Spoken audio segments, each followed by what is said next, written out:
नमस्कार दोस्तों, जैसा कि हम सब जान रहे हैं कि यूपी पीसीएस आयोग ने 2 शिफ्ट में एग्जाम कराने का नोटिफिकेशन जारी कर दिया है, जिसमें यूपी पीसीएस का एग्जाम 7 और 8 दिसंबर को और आरओ का एग्जाम 22 और 23 दिसंबर को आयोजित करने की बात रखी है।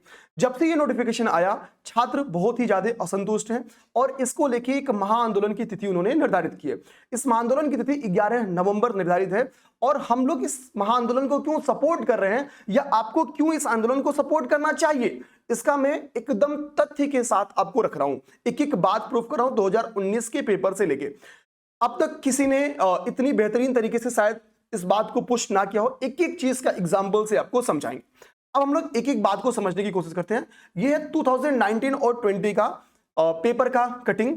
ये अमर उजाला की कटिंग है, ठीक है। आप जब डालोगे गूगल पे तो आ जाएगा। 2019 लंबे, हमको पता है कि जब पेपर होता है तो 48 घंटे के अंदर आयोग क्या करती है, आंसर की जारी करती है। आंसर की जारी करते हैं कि विवाद तुरंत उत्पन्न होता है कि कितने प्रश्न गलत है, सही है। ऊपर से जो विवादित प्रश्न होते हैं उसके संबंध में पॉजिटिव एक्सप्लेनेशन कौन देता है, तो जो क्लेम कर रहा है क्वेश्चन पे वो यानी छात्र देते हैं। अब देखो 2022 के मार्च 2022 में आयोग बताती है आरटीआई लगाने के बाद कि भैया कितने क्वेश्चंस हमने संशोधित आंसर की से डिलीट किए थे या बदले थे। तो 2019 और 20 का डाटा आयोग के द्वारा एक साथ दिया जाता है और उसके पहले नोटिस निकाल के बोला जाता है अब हम निर्धारित समय के अंतर्गत क्या करेंगे, आपको कट ऑफ वगैरह वगैरह बता देंगे। खैर वो मुद्दा छोड़ो। आप 19 और 20 में 38 सवाल मिला के सीसेट और जीएस के या तो बदले गए थे या डिलीट किए गए थे। अब देखते हैं 2019 क्या समझते हैं बारी बारी से। 2019 अगर आपको हाईलाइटेड पॉइंट नहीं दिख रहा होगा तो मैं बता दे रहा हूं। पीसीएस 2019 की प्रारंभिक परीक्षा के प्रश्न पत्र 2 के उत्तर बदले गए। कितना? 2 प्रश्नों के उत्तर बदले गए थे और 8 प्रश्न के उत्तर डिलीट किए गए थे। ये किसमें? तो ये आपको देखने को मिलेगा प्रथम प्रश्न पत्र में। पहले पेपर में 2 प्रश्न के उत्तर बदले गए और 8 प्रश्न डिलीट किए गए। सेकेंड पेपर में यानी सीसेट में क्या होता, 5 सवाल डिलीट किए गए थे और 5 ही सवाल के उत्तर बदले गए थे। अब समझो, सीसेट क्वालिफाइंग नेचर का 33 क्वेश्चन नेट सही होते ही आप सीसेट क्वालिफाई हो गए। उनमें से 10 क्वेश्चन के आंसर्स क्या हो रहे हैं, या तो बदले गए या डिलीट किए गए। हमको पता है मैक्स फेल होने वाला सीसेट बचा जो होता है वो 1 या 2 क्वेश्चन से, अगर मैक्सिमम जो संख्या है वो इससे फेल होती है। आप 5-5 क्वेश्चन गलत पूछ रहे हो और 5-5 क्वेश्चन के ऑप्शन बदल दे रहे हो और इस बात की जानकारी हमको कितनी साल बाद मिल रही है, 19 की जानकारी 22 में, यानी 3 साल बाद मिल रही है। अब सोचो, एक तो अन्याय, दूसरी जानकारी इतना डिले दिया जा रहा है। अब देखेंगे 20 में क्या हाल हुआ था। 20 में आप देखोगे ध्यान से तो 20 की कहानी यह है कि 5 प्रश्न डिलीट किए गए, 5 प्रश्न डिलीट किए गए और 7 प्रश्नों के उत्तर बदले गए थे। किसमें? जीएस पेपर 1 में। जीएस 1 में 3 क्वेश्चन डिलीट किए गए और 3 क्वेश्चन के उत्तर बदल गए। सीसेट में यह है आपकी कहानी। किसमें? 2020 में। अब 2022 की कटिंग आपको दिखाता हूं। यह भी अमर उजाला की कटिंग है। 6 प्रश्नों पे क्लेम किए गए। खैर अभी इस पे देखते हैं कि क्या आयोग का वो है।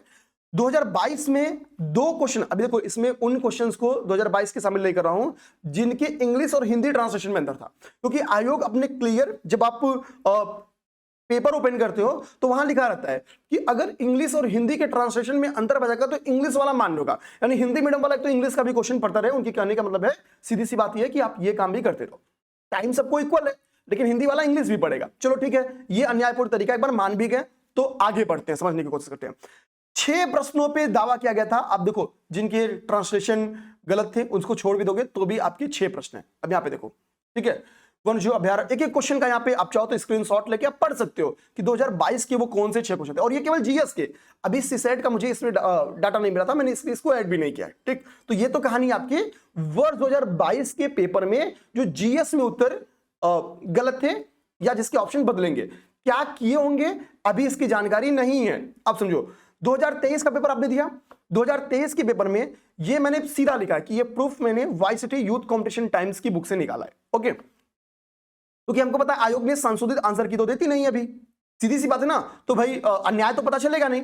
अब देखो आईएसएफआर रिपोर्ट वाला क्वेश्चन हम सबको पता है 100% ये गलत क्वेश्चन था। आयोग ने दोनों स्टेटमेंट से ही माना है ये स्टेटमेंट गलत था। टाइप ऑफ पॉवर्टी, इसमें क्या है, ये ऑप्शन भी गलत आयोग ने दिया था। इसके साथ हुआ क्या, कुछ भी पता नहीं है। ग्रीन हाउस गैस में 3rd रैंक है या 10th रैंक है, आयोग मान रही है 10th रैंक है। ठीक है। और हमको पता है कि कुछ और रिपोर्ट, यूनिपी की एक रिपोर्ट थी जिसमें 3rd रैंक था, उसका क्या हाल चाल है पता नहीं है। यूएसए और मैक्सिको के बीच में सीमा निर्धारित कौन सी नदी करती है? ऑप्शन में कोलोराडो भी था और ऑप्शन में रियो ग्रांडे भी था। तो सिंपल सी बात है, आयोग ने क्या माना, इस ऑप्शन को मानती सही कि ये डिवाइड करती है या सीमा निर्धारित करती है, जबकि करती तो कोलोराडो भी है, सीधी सी बात। अब देखो आयोग ने इसका आंसर ये माना, यानी 4 प्रश्न तो सीधे सीधे विवादित दिख रहे हैं आपको स्क्रीन पे। अभी मैंने ये वो प्रश्न है ये 2023 के जो मुझे याद थे, जिसको मैंने लिख लिया। ओके, अभी मैंने इसमें सीसैट तो ऐड ही नहीं किया है, सीसैट 19 और 20 में ऐड है। तो अब देखो ना, सीसैट में 2019 में कितने क्वेश्चन हटाए गए? तो 10 क्वेश्चन, 20 में कितने? 6 क्वेश्चन। यानी सीसैट भी हर साल विवादित है, जिसमें केवल 33% स्कोर करना है, वो भी स्कोर आपका विवादित है। अब ऐसे समय में जब ऑलरेडी आप सही प्रश्न नहीं बना पा रहे हो, हर साल औसतन भाई 19 में अगर आप मिलाओ तो 8 2 10 और 20 क्वेश्चन आपके गलत थे। सीधी बात है, गलत थे या बदले गए? अगर हम लोग 20 की बात करें तो 7 5 12 12 6 18 18 प्रश्न या तो गलत थे, जाते उसके उत्तर बदल दिया आपने। बाकी की जानकारी नहीं है, लेकिन जितने पे क्लेम है वो आपकी स्क्रीन पे हमने दिखा दिया कि इन क्वेश्चंस पे विवाद है। तो भैया जब आप हर पेपर में हर साल आप लगभग 15 12 15 20 क्वेश्चंस तक गलत देते रहो, आप नॉर्मलाइजेशन किस बेस पे लगाओगे? 2 दिन के पेपर में, एक पेपर में आप मान लो गलतियां करते हो 10, एक पेपर में आप गलतियां करते हो 20, आप कैसे पता करोगे कि कौन सा पेपर टफ था और कौन सा पेपर आसान था? एक पेपर में आप इंग्लिश ट्रांसलेशन गलत करते हो 2, एक पेपर में आप इंग्लिश ट्रांसलेशन गलत करते हो 5। कहां से अंदाज लगाओगे कि कौन सा क्वेश्चन टफ था, कौन सा क्वेश्चन आसान था, कौन सा? ये सीधी सी बात है ना कि भैया ये आप किसी फॉर्मूले पे इसको फिट बैठा ही नहीं सकते हो। आप किसी भी तरीके से इसको किसी भी फॉर्मूले में फिट बैठा नहीं सकते हो। आपके पास कितने आपको भी पता है, आपने 2 बार, आयोग ने 2 बार एक्सपर्ट्स बदले हैं बड़ी संख्या में। तो सीधी सी बात है ना, आपने ही विशेषज्ञों की टीम बदली है, तो ये बताता है भाई कि कितनी अच्छी विशेषज्ञता है। सीधी सी बात निकल के आती है, एक तो कंक्लूजन आप लोगों ने खुद ही दे दिया है। अच्छा, ये इतनी मुद्दा, अभी पीसीएसजे का मुद्दा, कॉपी बदलने वाला मुद्दा, ये सब भी मुद्दे हमने देखा है। तो ट्रस्ट की तो बात आती ही नहीं है। जब आयोग सबसे बड़ा पेपर, भाई स्टेट पीसीएस में सबसे बड़ा पेपर जो है उसको सही नहीं बना पा रही है, उसके संशोधित आंसर की मुख्य परीक्षा के पहले नहीं दे पा रही है, सीधी सी बात निकली ना। 2-2 साल बाद आप जब बच्चे आरटीआई लगा रहे हैं, आप तब दे रहे हैं, तो कहां से कंक्लूजन निकलेगा ट्रस्ट का? ट्रस्ट इशू तो रहेगा ही रहेगा। ये सारी कहानियां बताती हैं कि अगर नॉर्मलाइजेशन का मुद्दा चल पड़ा और 2024 के पेपर में नॉर्मलाइजेशन लागू हो गया, तो ये गलत ट्रेंड चलता रहेगा। ऊपर से दूसरी क्या चांसेस हैं, इतनी बड़ी भर्ती विवादित बनेगी। और एक बार समझ जाओ कि आप कोई भर्ती उठा के देख लो, जब वो कोर्ट गई है तो सालों वो कोर्ट का चक्कर लगाई है, स्टे लगा है तो स्टे लगता चला गया है, फिर आपका इस साल भी बेकार होगा, अगला साल भी बेकार होगा।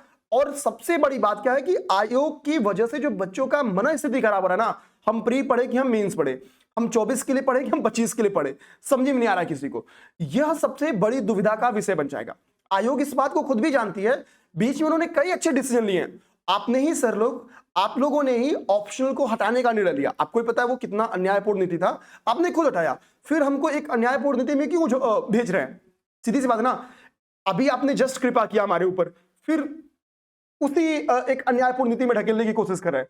तो हाथ जोड़ के निवेदन है सरकार से भी, आयोग से भी, कि मुद्दे की गंभीरता को समझें और एक शिफ्ट में एग्जाम आप कराएं। मैं ये नहीं कर रहा हूं कि आप एग्जाम दिसंबर में मत कराएं, मैं आप अगले हफ्ते एग्जाम करा दें, मुझे कोई दिक्कत नहीं है।